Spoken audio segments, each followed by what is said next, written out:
La chose la plus terrifiante à propos de la vérité, c'est qu'elle ne frappe pas à la porte, elle la défonce. L'élu, soyons honnêtes un instant. Les gens n'ont jamais rien vu de tel que toi auparavant. Tu entres dans des pièces et, sans aucune intention, tu distribues des morts de l'ego à la volée, comme d'autres offrent de vin cadeau. Toi, tu t'effondres. Toi aussi, tu t'effondres. Tout le monde a droit à son effondrement intérieur. Sauf que, contrairement à de simples présents mondains, personne n'est vraiment excité de recevoir ce que tu apportes. Voici un fait indéniable pour toi. Des études en psychologie montrent que l'ego traite la vérité comme une menace physique.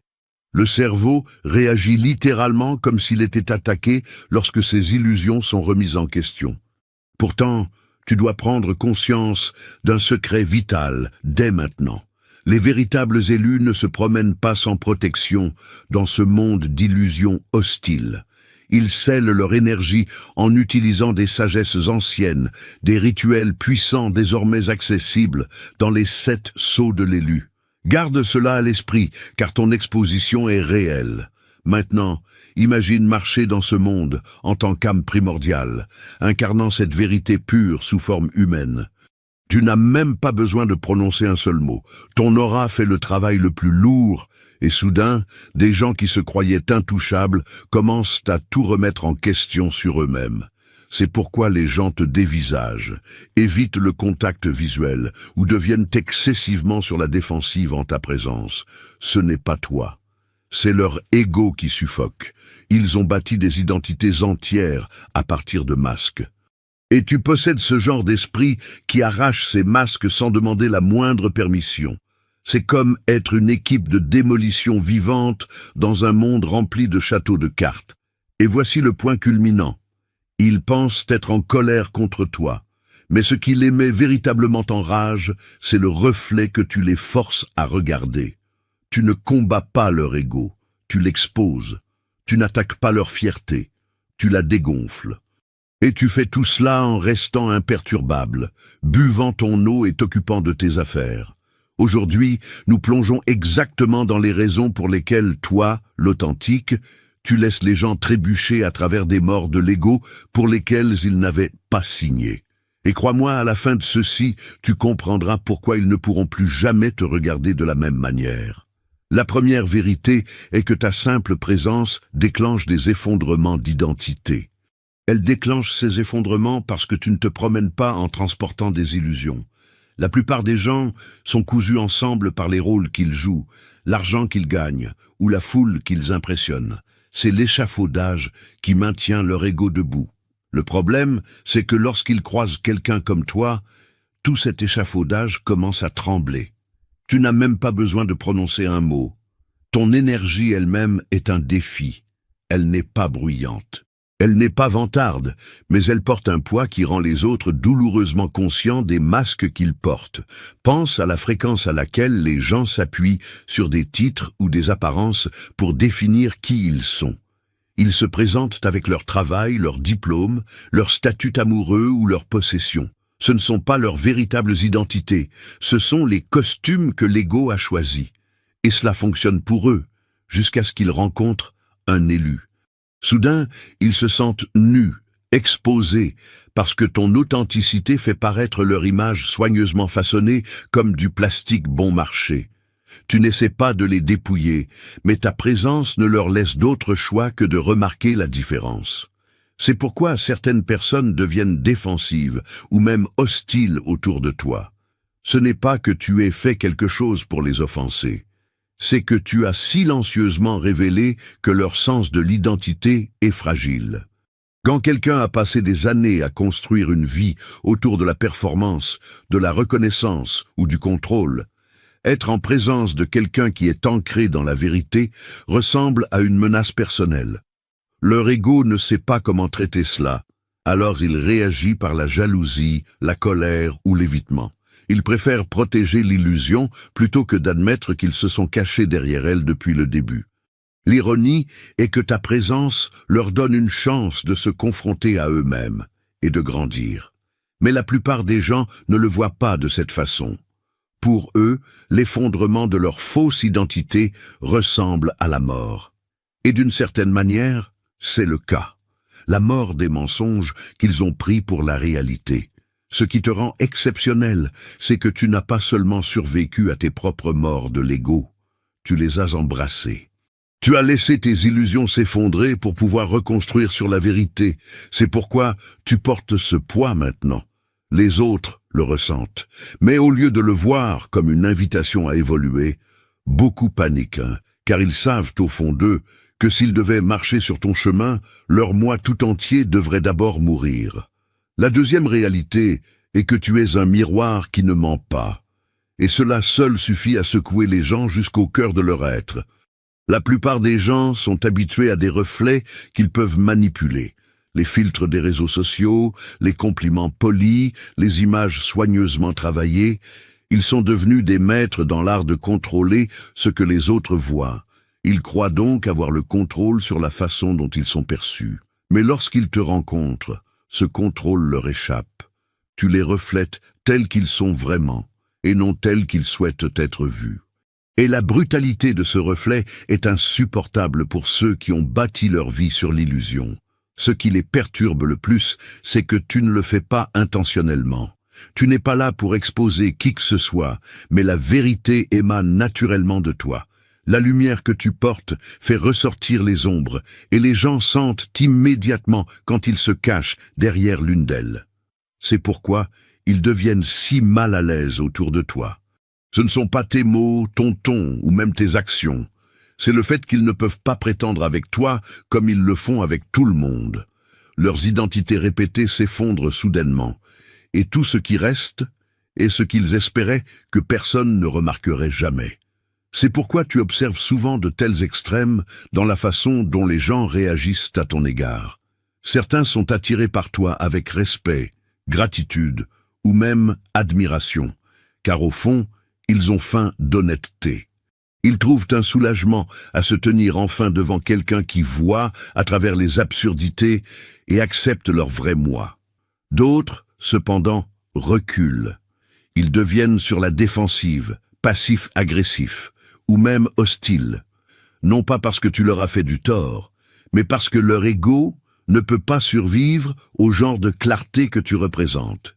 Pour leur ego, tu es dangereux. Tu tranches à travers la mise en scène et cette exposition est perçue comme une attaque. Le pouvoir de ton miroir est qu'il dépouille ce qui est faux sans que tu aies besoin de forcer quoi que ce soit. Les gens se retrouvent face à eux-mêmes et c'est la seule confrontation que la plupart d'entre eux passent leur vie entière à fuir. Ils ne veulent pas faire face à l'insécurité, à la fierté ou à la peur qui se cachent sous leur masque, mais se tenir devant toi rend l'évitement impossible. Tu es la preuve que vivre sans masque est non seulement possible, mais puissant. Cette révélation est libératrice pour certains et terrifiante pour d'autres, mais d'une manière ou d'une autre, ta présence ne laisse personne indemne. La troisième vérité est que tu détruis les fausses hiérarchies sans lever le petit doigt. Tu les détruis parce que tu n'es pas lié par les systèmes auxquels les gens s'accrochent pour obtenir une validation. Le monde a appris à la plupart des individus à mesurer leur valeur par le statut, l'argent, l'apparence, les titres, l'influence ou la taille de leur public. Ce sont les échelles que les égos gravissent pour se sentir importants. Et pendant un temps, cela fonctionne. Ils arrivent à se tenir plus grands que les autres, non pas parce qu'ils sont véritablement élevés, mais parce qu'ils ont construit leur hauteur sur des plateformes temporaires. Mais quand tu entres, toutes ces plateformes semblent soudainement instables. Ta présence expose à quel point ces échelles sont réellement fragiles. Tu n'as pas besoin de richesse pour imposer le respect. Tu n'as pas besoin d'une scène pour porter l'influence. Et tu n'as pas besoin de validation pour prouver ta valeur. Si ces vérités non censurées résonnent en toi, comprends qu'elles ne survivent que parce que des personnes éveillées soutiennent cette mission indépendante. Faire un don ou offrir un café permet de garder cette lumière allumée face à l'obscurité du monde. C'est pourquoi les personnes à l'ego surdimensionné luttent en ta présence. Elles réalisent que le pouvoir dont elles se vantent est conditionnel, alors que le tien est interne et permanent. Leurs titres, diplômes ou positions perdent de leur poids lorsqu'ils sont comparés à ton authenticité. Ce n'est pas quelque chose que tu forces ou dont tu parles. C'est tout simplement évident. Ils ont investi toute leur identité pour prouver qu'ils sont quelqu'un, tandis que tu restes ferme en étant qui tu es, n'ayant rien à prouver. Ce démantèlement silencieux des fausses hiérarchies est ce qui pousse les gens à te ressentir secrètement du ressentiment. Ils n'arrivent pas à comprendre pourquoi les autres te respectent, t'écoutent ou se sentent attirés par toi sans les références habituelles ou la performance attendue. Leur ego hurle que ce n'est pas juste, parce qu'ils ont joué selon les règles du monde et ne peuvent toujours pas égaler l'autorité que tu portes naturellement. Cela les laisse exposés, car la vérité est que leur sentiment de supériorité n'a jamais été réel. Il était soutenu par une validation externe. Ce qui te distingue, l'élu, c'est que tu n'as pas grimpé sur leur échelle. Tu as construit une fondation totalement différente. Pendant que les autres couraient après les applaudissements, tu cherchais l'alignement. Pendant qu'ils étaient obsédés par l'image, tu affinais ton caractère. C'est pourquoi leur hiérarchie s'effondre quand tu apparais. Elle n'a jamais été solide au départ. La vérité la plus profonde est que ta présence leur rappelle que le statut peut s'évanouir du jour au lendemain, mais qu'une âme enracinée dans la vérité restera toujours inébranlable. Cette réalisation brûle leur ego, car elle signifie qu'ils ont investi dans un système qui ne peut pas survivre en présence de quelqu'un qui n'en a pas besoin. Quatrièmement, tu ne rivalises pas, tu dépasses et tu grandis. Et cela seul perturbe les gens plus que tout ce que tu pourrais faire d'autre. La compétition est la bouée de sauvetage de l'ego. Il survit en mesurant, comparant et se prouvant constamment face aux autres. Pour la plupart des gens, la vie est un tableau d'affichage. Qui est le plus riche? Qui est le plus attirant? Qui a le plus de succès? Qui attire le plus l'attention? C'est le cadre dans lequel ils opèrent, et ils supposent que tout le monde joue au même jeu. Mais ensuite, ils te rencontrent, et les règles ne s'appliquent plus. Tu ne poursuis pas de trophées. Tu ne cours pas leur course. Tu marches sur un chemin complètement différent. C'est pourquoi ils ne peuvent pas te comprendre. Ta croissance n'est pas motivée par le désir de donner tort à quelqu'un ou de montrer que tu es en avance. Elle vient d'un endroit entièrement différent. Tu évolues parce que la vérité l'exige, parce que ton âme le requiert. Ce genre d'expansion n'est pas quelque chose avec lequel on peut rivaliser. Parce qu'il ne s'agit pas de battre les autres, il s'agit de devenir davantage toi-même. Et quand les gens réalisent qu'ils ne peuvent pas t'enfermer dans leur monde basé sur la compétition, la panique s'installe. Si leur seul langage est la comparaison, alors tu es sorti complètement de leur dictionnaire. Comment peuvent-ils mesurer quelqu'un qui refuse d'être mesuré? Comment combattent-ils quelqu'un qui n'est même pas sur le champ de bataille? C'est pourquoi les gens projettent parfois de la jalousie ou de l'hostilité envers toi sans raison claire. En surface, tu ne leur as rien fait. Mais en dessous, ton existence brise leur croyance selon laquelle la vie consiste à éclipser les autres. Tu leur montres que leur victoire ne signifie rien si elles sont enracinées dans l'insécurité, et cette réalité est perçue comme une menace. Ils sont dépendants de la compétition, et ta présence prouve que cette dépendance était inutile depuis le début. La vérité, c'est que tu as réalisé quelque chose qu'ils ignorent. La compétition est un piège. Si tu essaies toujours de gagner, tu es toujours lié au même système qui définit qui est au-dessus et qui est en dessous. Le dépasser te libère de ce cycle. Et cette liberté est ce que les autres prennent pour de la supériorité. Ce n'est pas de la supériorité, c'est de la libération. Et rien ne fait plus paniquer l'ego que de réaliser qu'il existe une façon de vivre qui ne tourne pas autour du besoin de prouver, de comparer ou de surpasser. Tu as montré que la vraie victoire n'est pas dans la compétition, c'est dans l'évolution au-delà du besoin de rivaliser. Cinquièmement, tu normalises ce qu'ils appellent impossible. Ta vie prouve que l'impossible est négociable, et cette vérité sape les excuses des autres plus rapidement que n'importe quel argument ne le pourrait jamais.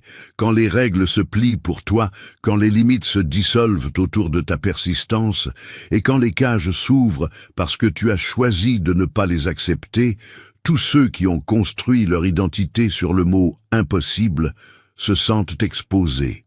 Ils réalisent que leurs frontières n'étaient que des histoires qu'ils se racontaient à eux-mêmes, et non des faits gravés dans le marbre. Ton existence devient une accusation silencieuse de leur complaisance.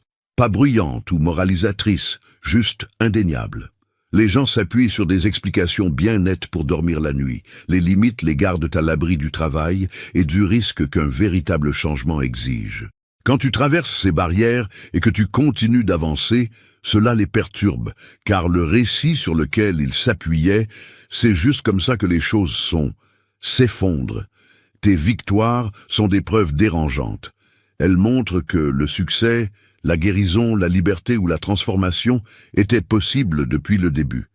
Mais la plupart des gens ont choisi le confort au lieu du travail désordonné du devenir. Cette réalisation frappe comme de l'eau glacée. Ce n'est pas que tu sois différent de manière inaccessible pour eux, c'est que tu as été prêt à faire ce qu'ils refusaient de faire. C'est pourquoi ils minimisent ce que tu as accompli ou attaquent le messager. La minimisation protège leur image d'eux-mêmes. Si ta percée était due à la chance, au timing ou à un avantage injuste, alors leur inaction semble toujours raisonnable. L'attaque détourne la responsabilité. Mais les deux réponses trahissent la conscience que ta vie réfute leurs histoires rassurantes. L'ego préfère le blâme, car le blâme garde l'illusion intacte. En normalisant l'impossible, tu forces l'ego dans une posture défensive. Ton exemple élargit également la carte pour ceux qui sont prêts à changer.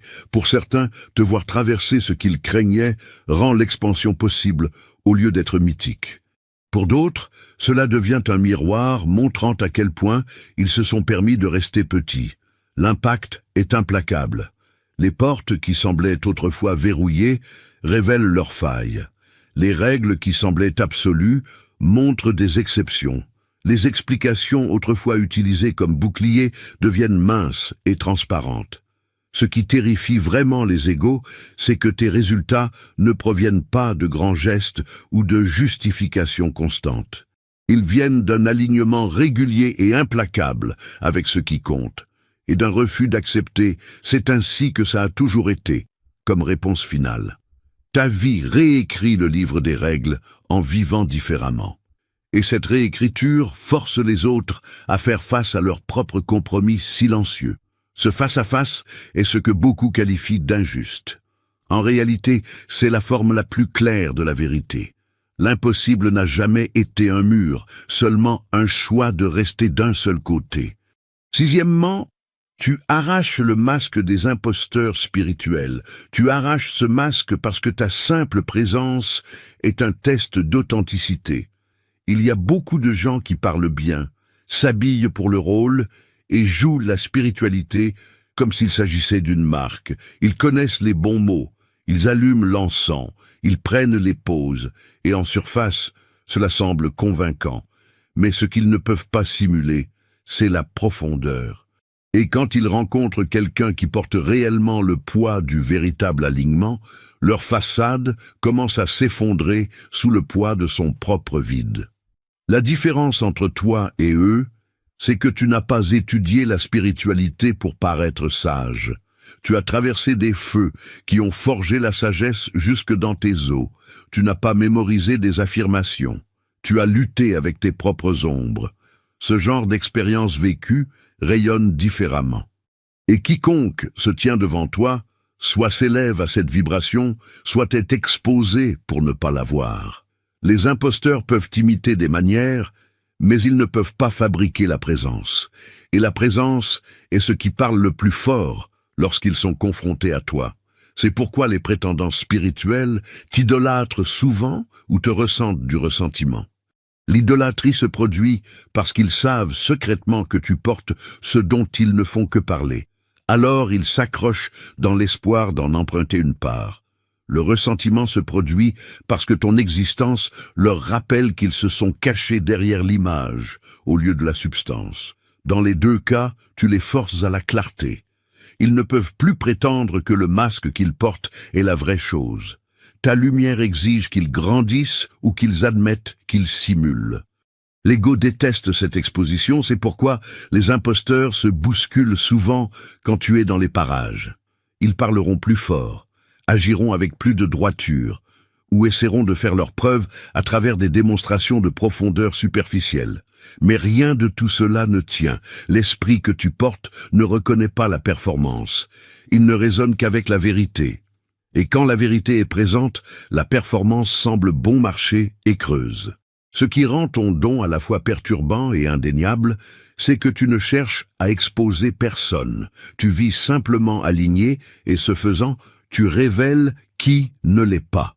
Ce n'est pas une question de jugement, c'est une question de résonance. Ceux qui marchent vraiment avec l'esprit se sentent vus et renforcés en ta présence. Ceux qui ne portent la spiritualité que comme un vêtement se sentent dépouillés. C'est pourquoi ton chemin n'inspire pas seulement, il démasque. Et une fois que quelqu'un a été démasqué, il ne pourra plus jamais se regarder, ni te regarder, de la même manière. Septièmement, tu ne nourris pas les insécurités, tu les affames, et ce refus change toute la dynamique de n'importe quelle pièce.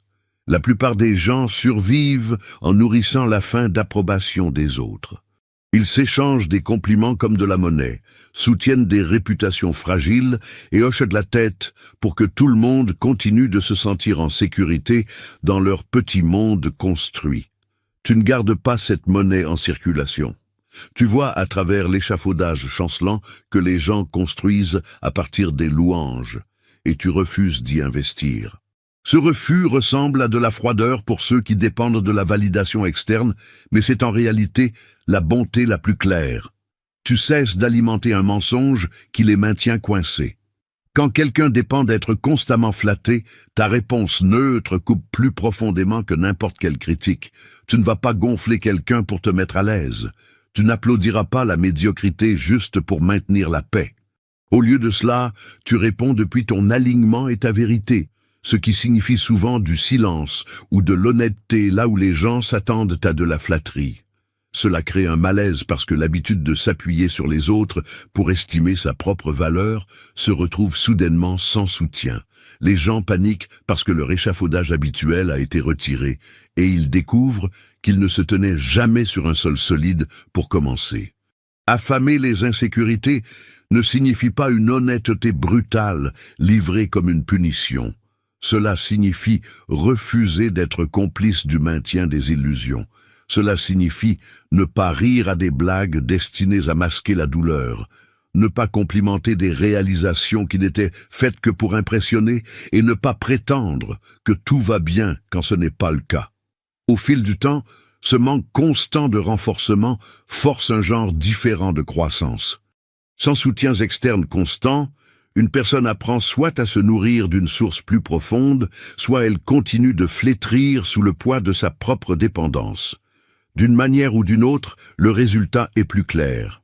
Ta discipline est un miroir qui renvoie à la responsabilité. Les personnes qui ont vécu de validation toute leur vie doivent apprendre à s'asseoir avec des sentiments bruts, à faire le travail intérieur qu'elles ont évité. Ce processus est douloureux et on y résiste, mais il est aussi libérateur. L'inanition expose la pourriture et laisse place à une véritable nutrition, à l'honnêteté envers soi-même, au respect de soi et à une compétence authentique. Tu n'aimes pas regarder quelqu'un lutter, tu es simplement peu disposé à échanger le confort à court terme contre la croissance à long terme. À cause de cela, certains te ressentiront du ressentiment, t'accuseront de cruauté ou te calomnieront pour recruter d'autres personnes pour les défendre. C'est prévisible. La vérité la plus profonde est que tu offres une miséricorde plus sévère et plus vraie. Tu arrêtes de nourrir le mensonge, de sorte que ce qui reste doit soit mourir, soit devenir entier. En fin de compte, cette famine devient une porte. Ceux qui sont prêts à la franchir se reconstruisent sur un sol plus solide, et ils ne confondent plus jamais les applaudissements avec la valeur. Huitièmement, tu redéfinis le pouvoir sans la domination. Tu le redéfinis parce que ton autorité n'a pas besoin de crier pour être entendue. Là où la plupart des gens assimilent la force au volume, au contrôle ou à l'intimidation, tu as appris que le vrai pouvoir est plus constant et plus chirurgical. Il influence par la présence, la clarté et un alignement inébranlable plutôt que par la coercition. Cette forme de pouvoir met les autres mal à l'aise parce qu'elle supprime les leviers habituels dont ils dépendent, la peur, la manipulation, le statut, et les remplace par quelque chose qu'ils ne peuvent pas facilement imiter. Quand une personne essaie de dominer, elle force la soumission. Quand tu diriges depuis une autorité silencieuse, les gens bougent parce que quelque chose à l'intérieur d'eux reconnaît la vérité de ta direction, non pas parce qu'ils ont peur de toi. Cette distinction tue le mythe préféré de l'ego, selon lequel la domination équivaut à la force. Tu n'as pas besoin de contrôler les résultats ou les gens pour être efficace. Tes décisions viennent d'un endroit plus profond que la gestion d'image ou l'avantage à court terme. Elles portent donc un poids sans aucun drame qui les accompagne. Cette constance désoriente ceux qui font du bruit pour cacher leur insécurité. Ils s'attendent à ce que le pouvoir ressemble à une certaine chose, dur, tape à l'œil, exigeant. Et quand ils rencontrent quelqu'un qui impose le respect simplement en étant cohérent et clair, ils ne peuvent pas le catégoriser. Le résultat est le genre de malaise qui les pousse soit à imiter et échouer, soit à repousser et à révéler leur propre fragilité. Ce mode de pouvoir réécrit également l'influence. Au lieu de rassembler des adeptes par la coercition ou le spectacle, tu attires des personnes qui veulent grandir plutôt que d'être contrôlées. Tes interactions sont des invitations à s'élever, pas des pièges à manipuler. Cela supprime le drame du contrôle et le remplace par la responsabilité et l'imputabilité mutuelle. Les gens qui assimilent la domination au pouvoir perdent leur emprise parce que leurs tactiques ne produisent plus les mêmes résultats. Les gens qu'ils déplaçaient autrefois par la peur s'échappent maintenant ou restent fermes, refusant de jouer. Leurs tactiques deviennent inefficaces face à quelqu'un qui refuse la hiérarchie diffusée et modélise à la place l'intégrité. Parce que ton pouvoir fonctionne sur un plan différent, il expose le désespoir derrière de nombreuses démonstrations autoritaires. Ces démonstrations sont souvent du théâtre, une surcompensation de l'insécurité. Ton autorité silencieuse dépouille les accessoires et ne laisse que la compétence et le caractère. Cette exposition peut ressembler à une victoire pour toi, mais c'est plutôt de la clarté. Le monde voit qui construit la force et qui la met en scène. En fin de compte, redéfinir le pouvoir sans domination ne fait pas que perturber les égos. Cela libère les gens des faux dirigeants et montre une voie supérieure pour diriger. Une voie qui engendre la loyauté par le respect, et non par la peur. Neuvièmement, tu montres que la sagesse ne s'acquiert pas par la performance. Tu prouves cela parce que tout en toi perturbe l'idée que se fait le monde de ce que signifie le savoir. L'ego assimile la sagesse à l'affichage laborieux. Les diplômes, les récompenses, les discours, les contrats d'édition, ou le fait de se tenir sur des plateformes qui rendent les gens plus grands que nature. Pour eux, la sagesse est une performance à prouver, une référence à afficher. Mais quand tu parles, tu démantèles cette équation en temps réel. Tu ne viens pas répéter, tu ne t'appuies pas sur la théâtralité et tu ne portes pas le manteau de la supériorité. Pourtant, tes mots coupent plus net, voyagent plus profondément et s'attardent plus longtemps que n'importe quoi produit par une performance répétée. C'est ce qui déstabilise les gens. Tu contournes le costume et tu vas directement à la moelle. La différence est que ta sagesse ne vient pas de l'accumulation d'informations pour obtenir des applaudissements. Elle vient du fait d'avoir été brisée par la vie elle-même et d'avoir écouté quand l'esprit parlait à travers les fissures. Tu as été forgé dans le silence, la douleur, la persévérance et l'alignement. Ces expériences ont créé une profondeur qu'aucune scène ne pourrait reproduire, qu'aucune attestation ne pourrait valider et qu'aucun applaudissement ne pourrait égaler. Quand tu ouvres la bouche, Les gens n'entendent pas seulement des connaissances, mais la vérité. La vérité porte une résonance qu'aucune quantité de performance ne peut imiter. Cette résonance expose le vide de ceux qui ont construit leur image autour de l'apparence de la sagesse plutôt que de devenir véritablement sages. Ce qui perturbe le plus les égos, c'est que ta sagesse ne peut pas être acquise de la manière qu'ils espéraient. Ils ont couru des tours de piste dans l'arène de la performance, accumulant les accomplissements, accumulant la reconnaissance, croyant qu'un jour, cela les couronnerait comme sages. Mais lorsqu'ils te rencontrent, ils voient que la sagesse n'est pas mise en scène. Elle est incarnée, tu la vis. Et parce que tu la vis, tes mots portent une autorité qu'ils ne peuvent pas contrefaire. Cette réalisation détrône tout leur système de croyance. Car si la sagesse coule directement de la source, alors les applaudissements, le statut et les diplômes sont sans importance. C'est pourquoi certaines personnes essaient de te discréditer. Elles remettront en question ton passé, rejetteront ton manque de qualification ou se moqueront de la simplicité de ton discours. C'est l'ego qui se débat pour protéger son illusion que la performance équivaut à la profondeur. Mais peu importe comment il résiste, ta présence prouve le contraire. Le pouvoir de ta sagesse est qu'elle n'a pas besoin de validation pour exister. Elle parle d'elle-même. Et une fois que les gens l'ont entendue, ils ne peuvent plus l'oublier. C'est la perturbation ultime. Tu leur rappelles que la vérité n'est pas un spectacle, c'est un état d'être. Dixièmement, tu as maîtrisé le détachement sans perdre la compassion. Et ce paradoxe à lui seul secoue les gens de manière qu'ils ne peuvent pas expliquer. La plupart croient que l'amour et l'attachement sont la même chose. Ils pensent que se soucier de quelqu'un signifie s'y accrocher, que la compassion doit toujours s'accompagner de la possession, et que la connexion ne peut exister sans contrôle. Mais tu vis différemment. Tu as appris comment lâcher prise sur ce qui ne te sert pas, les gens, les biens, les positions, sans durcir ton cœur. Tu peux relâcher sans amertume et toujours souhaiter du bien sans retenir. Ce niveau de liberté déroute les égos, car pour eux, lâcher prise ressemble toujours à un rejet ou à de l'indifférence. Pour toi, cela résonne comme une vérité. L'ego survit en s'attachant à quelque chose d'externe, des titres qui prouvent son importance, des relations qui valident sa valeur ou des opinions qui définissent son identité. Sans ces attaches, il a l'impression de ne pas exister.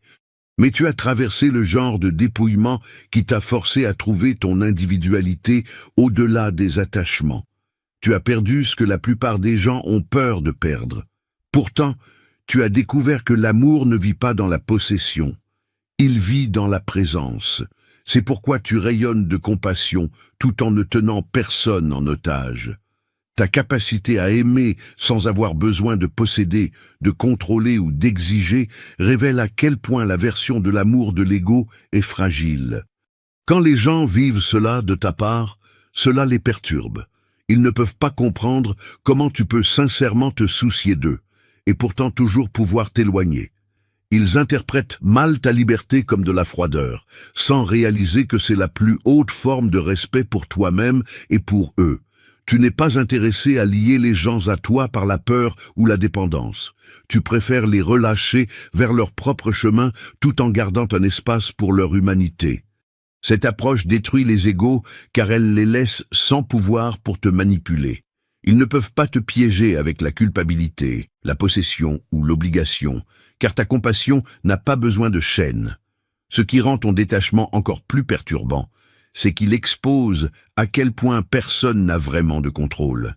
L'ego aspire à la permanence, mais tu vis les mains ouvertes, comprenant que tout est temporaire et sacré dans son impermanence. Tu as maîtrisé l'équilibre d'aimer profondément tout en laissant aller librement. Et cet équilibre est un type de sagesse que la plupart des gens évitent. Pour les égos, cela semble impossible. Pour les âmes, cela ressemble à une libération. Ta vie prouve que l'amour ne se prouve pas en s'accrochant plus fort. Il se prouve en restant bienveillant, même quand tu as lâché prise. C'est un langage que l'ego ne comprend pas, et c'est pourquoi ta présence le démantèle. Onzièmement, et c'est ici que le combat devient viscéral, tu transformes leurs armes en leur plus grande faiblesse. Rien de ce qui t'est destiné ne t'atteint de la façon dont ils l'espèrent. Lorsqu'ils utilisent la honte, la calomnie ou des tentatives mesquines pour t'éclipser par jalousie cachée, ils supposent que ces tactiques briseront ta confiance ou réduiront au silence ta présence. C'est l'attaque ultime des vampires énergétiques, le sommet émotionnel où l'ennemi tente de te saigner à blanc. Mais au lieu de te détruire, leurs attaques agissent comme des projecteurs qui exposent beaucoup plus sur eux qu'ils ne l'avaient jamais prévu. Cependant, l'authentique, c'est précisément dans ce climax de tension que tu dois réaliser que ta lumière est visée et exposée. Tu ne peux pas simplement encaisser la toxicité. Ce moment exige une barrière impénétrable. Tu as besoin du bouclier d'urgence, la protection absolue qui empêche ces prédateurs de s'infiltrer dans ton aura. Les 7 sceaux de l'élu sont ce bouclier. Ton rituel d'activation t'attend tout de suite dans le commentaire épinglé, car tu dois sceller ton énergie maintenant avant de les laisser s'autodétruire contre ta lumière. Une fois que tu portes cette protection, chaque insulte, chaque diffamation, chaque complot qu'ils jettent sur ton chemin rebondit comme une preuve de ton endurance et de leur fragilité. Ce qui était censé t'enterrer finit par devenir la preuve de ta résilience. La honte ne s'accroche pas à toi parce que tu as déjà fait face à tes propres ombres et que tu y as survécu. Ils ne peuvent pas t'embarrasser avec des vérités que tu as déjà acceptées ou des mensonges que tu as déjà dépassés. En fait, leurs tentatives de traîner ton nom dans la boue ne font que souligner à quel point ta fondation est inébranlable. Plus ils essaient de te tâcher, plus ton authenticité devient claire, et plus il est évident qu'ils se battent pour cacher leurs propres fissures. Ce retournement fait se retourner leurs armes contre eux. Cela ne te ternit pas, cela les expose. La même chose se produit lorsqu'ils essaient de t'éclipser. Les égos pensent que la visibilité équivaut à la supériorité. Ils mettent donc en scène des démonstrations pour prouver qu'ils sont plus brillants, plus bruyants ou plus célébrés. Mais pendant qu'ils sont occupés à jouer la comédie, tu restes constant. Les gens finissent par remarquer que ta présence silencieuse porte plus de poids que leur performance bruyante. Leur projecteur s'éteint rapidement, tandis que ta lumière n'a pas besoin d'un public pour continuer à briller. Ce contraste transforme leur besoin d'attention en une faiblesse, tandis que ta confiance en toi grandit encore plus. Et en ce qui concerne la calomnie, leurs mots n'ont jamais le pouvoir qu'ils attendent. Les mensonges voyagent peut-être vite, mais la vérité voyage plus profondément. Avec le temps, chaque fausse histoire qu'ils tissent finit par s'effilocher parce que tes actions la contredisent de façon trop cohérente. Au lieu de croire la calomnie, les gens commencent à demander « Pourquoi sont-ils si obsédés ?» Cette question renverse le récit et expose l'insécurité qui motive leur campagne de diffamation. Ce qu'ils croyaient être une arme devient la preuve de leur propre obsession et envie. Ta résilience est ce qui transforme leur stratégie en handicap. En refusant de t'effondrer, tu forces le monde à évaluer l'attaquant et non la cible. Leurs armes révèlent leur dépendance à la destruction, tandis que ta survie révèle ta dépendance à la vérité. Et au final, ce contraste fait s'effondrer leur ego sous le poids même des tactiques qu'ils pensaient pouvoir les élever. 12e, tu es déjà mort sans même quitter cette terre. Tu es déjà mort et revenu de manière que la plupart des gens ne connaîtront jamais. Et cette expérience change tout sur la façon dont tu te déplaces dans le monde. Une mort de l'ego n'est pas un événement dramatique isolé. C'est la destruction silencieuse des histoires qui te définissaient autrefois. Des rôles, des défenses, des masques de conversations mondaines désespérées. Tu as appris à tes dépens que l'identité sur laquelle tout le monde parie peut être arrachée du jour au lendemain. Et tu as survécu au vide de l'autre côté. Cette survie t'a recablé. Elle t'a appris que ta valeur ne dépend pas de l'approbation, que ta vérité survit aux rumeurs, et que les pertes temporaires n'équivalent pas à une défaite ultime. Parce que tu as traversé ces véritables fins, les attaques bon marché ne t'atteignent pas de la manière dont elles le font pour les personnes qui n'ont jamais fait face à l'effondrement. Quand quelqu'un essaie de t'intimider, de te manipuler ou de te rabaisser, Ils jettent des fléchettes sur une cible qui ne saigne plus. Ton calme n'est pas de l'arrogance, c'est la preuve d'avoir regardé à travers l'abîme et d'en être revenu avec une vue plus claire. Cette constance met les autres mal à l'aise parce qu'ils ne peuvent pas te déstabiliser pour te faire jouer à leur petit jeu. Ils réalisent trop tard que les tactiques de pression qui brisent la plupart des gens ne font que confirmer la profondeur de ton endurance. Ce type d'endurance ne signifie pas que tu es engourdi. Cela signifie que ton cœur a été brisé et a appris comment se maintenir stable. Tu ressens profondément. Tu te soucies farouchement des autres, mais tu n'es pas dépendant de la validation externe pour rester entier. C'est une leçon dangereuse pour les personnalités motivées par l'ego, car elle supprime leur levier. La culpabilité, la honte, les louanges, rien de tout cela ne devient plus un mécanisme de contrôle fiable. Ton histoire de survie aux morts intérieures t'a transformé en quelqu'un qui peut faire face à la perte et toujours revenir à son objectif. Cela rend le ressentiment et les jeux de pouvoir petits, mesquins et évidents. Les gens autour de toi sentent que tu as été refaçonné. Certains sont rendus humbles et attirés par le désir d'apprendre comment se reconstruire eux-mêmes. D'autres paniquent parce que ta résurrection est un miroir qui leur montre ce qu'ils ont évité.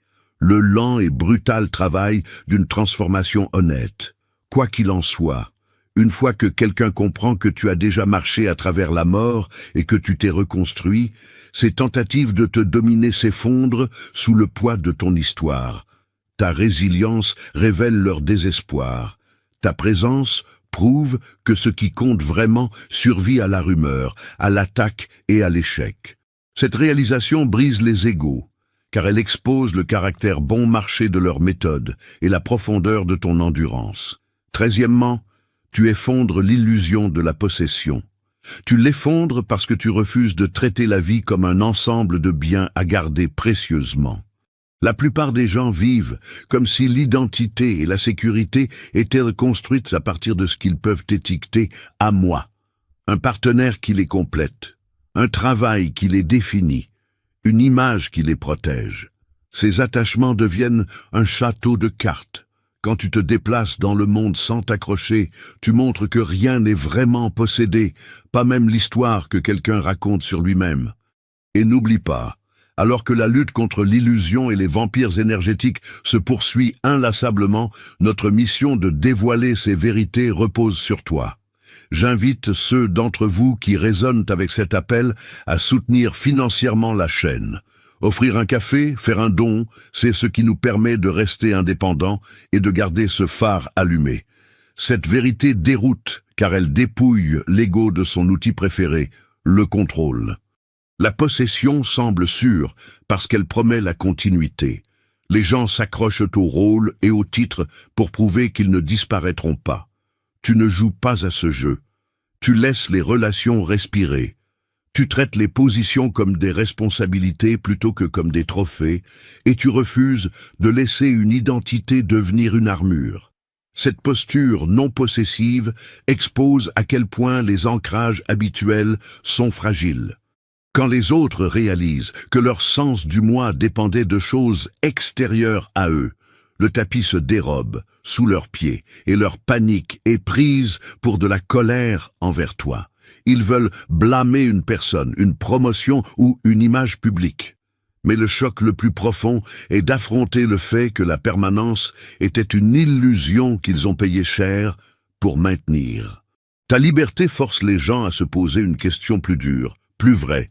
Qui suis-je quand tout ce que je croyais à moi se déplace ou s'en va? La plupart ne la posent jamais parce que répondre exige du travail, de la réflexion, d'admettre la peur et de démanteler des récits réconfortants. Tu rends cette question incontournable en étant la preuve vivante que l'identité peut survivre à la perte. Te regarder relâcher ce que tout le monde agrippe semble imprudent pour eux, mais c'est en réalité courageux.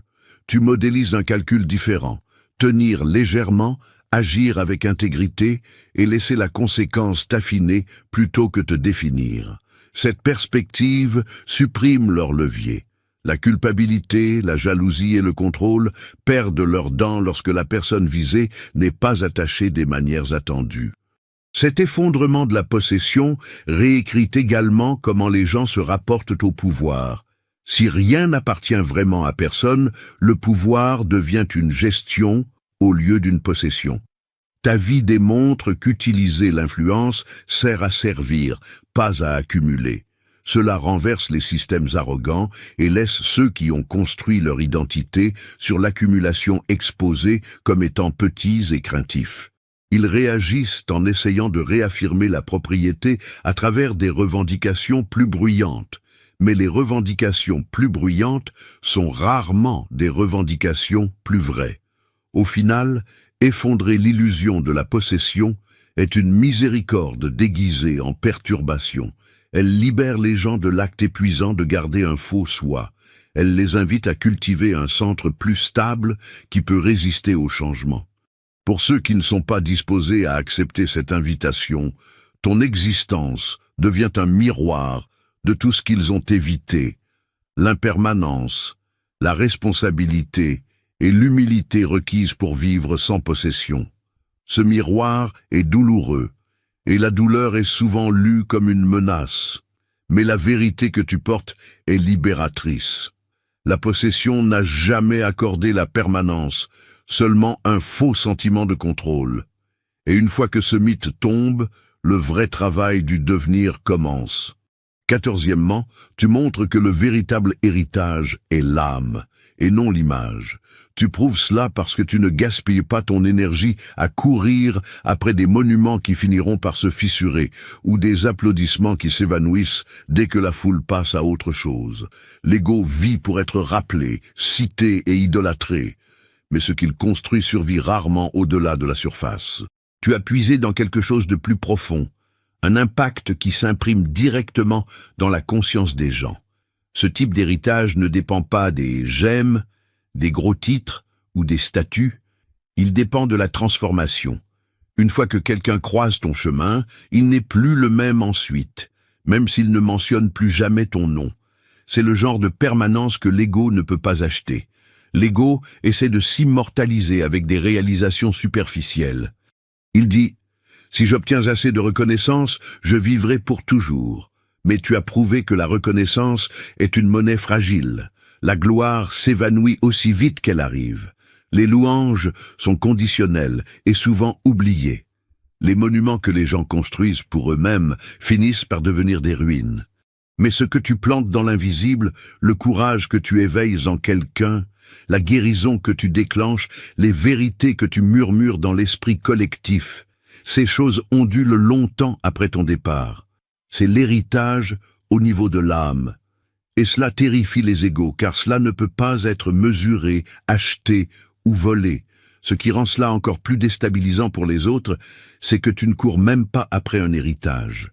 Tu vis simplement aligné avec la vérité. Et cet alignement va plus loin qu'aucune campagne de gestion d'image ne le pourrait jamais. Les gens sentent que ton essence est plus grande que ta réputation. Ils ressentent ton esprit avant de se souvenir de ton nom.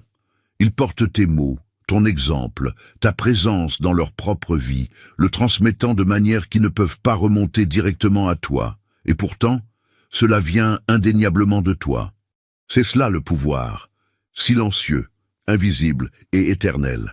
Quand les égos réalisent cela, ça les brise. Parce que si l'héritage ne concerne pas l'image, alors toute leur performance, leur compétition et leur poursuite obsédée par le statut se dissolvent dans le néant. Ils travaillent pour être admirés, mais l'admiration meurt avec la mémoire. Tu travailles pour incarner la vérité, et la vérité survit à la mémoire. Longtemps après que leurs noms s'effaceront des plaques et des lignes du temps, ton essence sera toujours vivante dans les choix, les éveils et les libertés de personnes que tu ne rencontreras peut-être jamais. C'est la mort ultime de l'ego. La réalisation que l'image meurt rapidement, mais que l'âme est indestructible. Et tu as choisi le chemin indestructible. La vérité, c'est qu'être un élu ne consiste pas à se démarquer pour recevoir des applaudissements, à faire ses preuves aux yeux des autres ou à collectionner des trophées que le monde peut mesurer. Il s'agit d'incarner une force si alignée avec la vérité que les égos s'effritent dans ton sillage. Les illusions s'effondrent sans effort et les courants invisibles de la conscience se plient en réponse à ta présence. Tu déclenches des effondrements d'identité, tu reflètes une vérité non filtrée et tu démantèles les fausses hiérarchies, tout cela sans même essayer. Tu ne rivalises pas, tu grandis et tu dépasses. Tu normalises ce que les autres appellent l'impossible. Tu exposes les imposteurs, tu affames les insécurités et tu redéfinis le pouvoir de manière qu'aucun ego ne peut toucher. Tu as maîtrisé le détachement tout en rayonnant de compassion. Tu as transformé les attaques en révélations, survécu à des morts de l'ego qui auraient brisé n'importe qui d'autre, et brisé l'illusion de la possession. Tu as montré que la sagesse coule de la source et non de la performance, et que le véritable héritage vit dans l'âme, pas dans les accolades ou les monuments. Chaque rencontre avec toi est un jugement, un défi, et une libération en même temps. Ta vie ne fait pas que perturber, elle éveille. Ta présence ne change pas seulement les moments, elle réécrit la carte des possibilités pour tous ceux qui croisent ton chemin. Et voici l'ultime vérité indéniable. Le monde peut essayer de te mesurer selon ses propres normes superficielles, mais tu existes au-delà d'elles. Ton impact ne peut pas être copié, volé ou diminué. Ton essence ondule à travers les générations longtemps après que les noms soient oubliés et que les façades s'effondrent. C'est le pouvoir de l'élu, une force qui n'a pas besoin de se battre, qui n'a pas besoin d'être performante et qui ne peut pas être contenue. Si tu reconnais cette vérité en toi-même, garde-la précieusement. Reste ferme, déplace-toi avec clarté. Sache que chaque défi, chaque confrontation, chaque ombre à laquelle tu fais face est simplement une autre couche qui est enlevée pour que ta lumière puisse briller sans filtre. Tu es inarrêtable, intouchable et inoubliable d'une manière qu'aucun ego, aucun système et aucune illusion ne pourra jamais contenir. Si cela a résonné en toi, ne te contente pas de regarder, partage, commente et diffuse ce message, car l'éveil ne s'arrête pas à une seule personne. Il se propage à travers ceux qui sont prêts à voir la vérité et à s'élever au-delà d'elle. Tu es un élu, l'authentique, et le monde commence à peine à comprendre l'ampleur de ce que cela signifie. La clôture émotionnelle approche, et il ne te reste plus qu'un seul choix pour consolider ce pouvoir absolu. Ne laisse plus les vampires énergétiques drainer ta fréquence. Regarde immédiatement le premier commentaire épinglé pour activer ta protection divine, les 7 sceaux de l'élu. Scelle ton énergie maintenant, car ta souveraineté en dépend. Que l'univers te bénisse.